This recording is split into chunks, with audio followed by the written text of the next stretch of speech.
you were pretty adamant that this is already Giannis's award to win. For people that maybe have, already lost what we saw from the early portion of this season, what about Giannis's year makes this just such a no-brainer?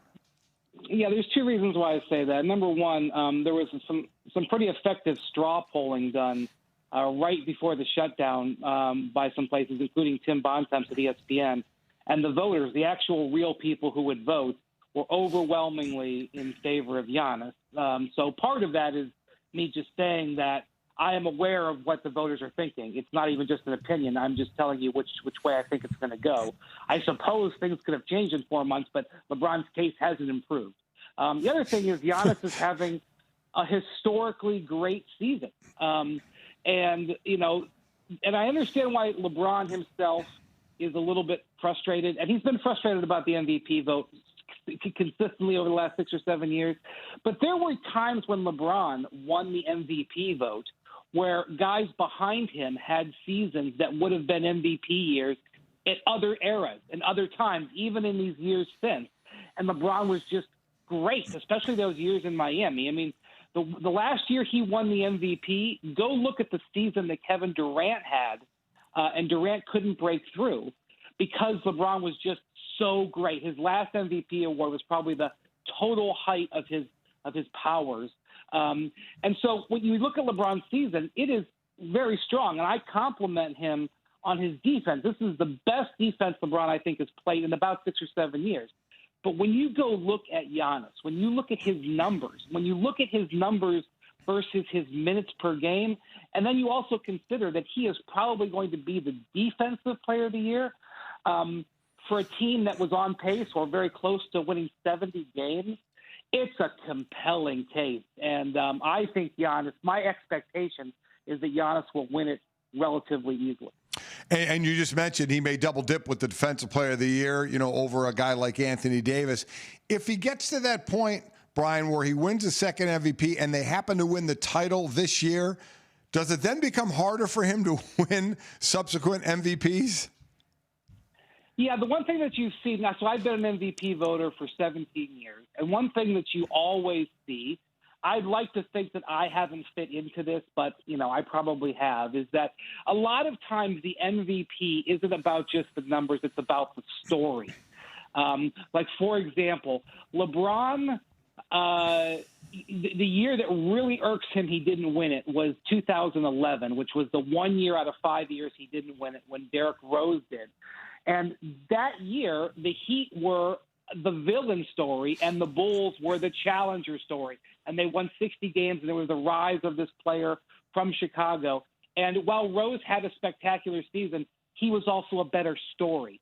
And so sometimes the storyline makes a difference. Like, I will tell you that Kobe Bryant, the 1 year he won MVP, which was in 2008, he shouldn't have won it, in my opinion. That should have been LeBron's first MVP. LeBron he went 39-9 or 38-8 that year and carried the team to 45 wins. But Kobe had been denied the previous couple of years when he should have won it. But the story was better that year. So if you are, especially if Giannis doesn't win, I would say, and he will be viewed through the lens of, well, you've done well in the regular season but haven't delivered in the playoffs, I do think it will become harder for him because, and this happened to LeBron a little bit, you don't just compete with your other opponents who are next to you. You also compete with yourself from the past. Talking to Brian Windhorst, our ESPN NBA insider with us. Brian, I'm curious in that regard too, and LeBron brought this up himself, and Kendrick Perkins brought this up yesterday too. Is there a reason that we're not doing the Eastern Conference slander with Giannis at the top of his game right now, the way it always happened for LeBron? Well, I mean, LeBron doesn't go to 8 straight finals if he's in the Western Conference. That's not an insult to LeBron. That's just true. I mean, 3 of those years he was in Cleveland and made it to the finals, they did not beat the Warriors, which means that they would not have gotten out of the West. So LeBron's greatness and his portfolio, LeBron's greatness is not affected by being in the East, but his portfolio is affected having been in the East. And I will say that the first year LeBron went to the West, he did not make the playoffs. Now, he did have an injury, for sure, but because it is more challenging. So LeBron has a point there, but just because that's true doesn't take away from the great season that Giannis had. Just like the 4 times LeBron won MVP in the East, by the way, in years where the East was nowhere near as competitive as it was this year. The East is way deeper, in my opinion, over the last few years than it was for most of LeBron's career. It doesn't take away from the season that Giannis had. And again, this happens every single year, especially when you have tight MVP races, which we don't always have. And again, I do not expect this to be a tight race. Saying that somebody is the second best player, or I shouldn't even say the second best player, because I think LeBron's still the best player, but saying that he had the second best season is not an insult.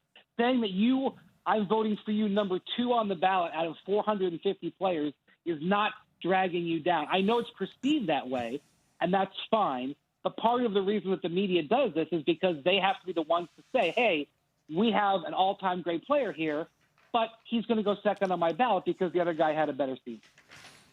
Brian, no doubt the testing is working in the bubble as we talk about that, and then back onto the court. 346 players in the league's bubble were tested, and there were no negatives as opposed to last time, 322 and 2 negatives or 2 positive tests, and they weren't even yet inside the bubble. So that's all working well. We're finally getting to games, and with the 8 regular season games, and we're talking about LeBron and we're talking about Giannis, would you be shocked if they played all 8 games? I mean, I think they would probably play to get warm a little bit, but then you would see him sitting much of this, wouldn't you?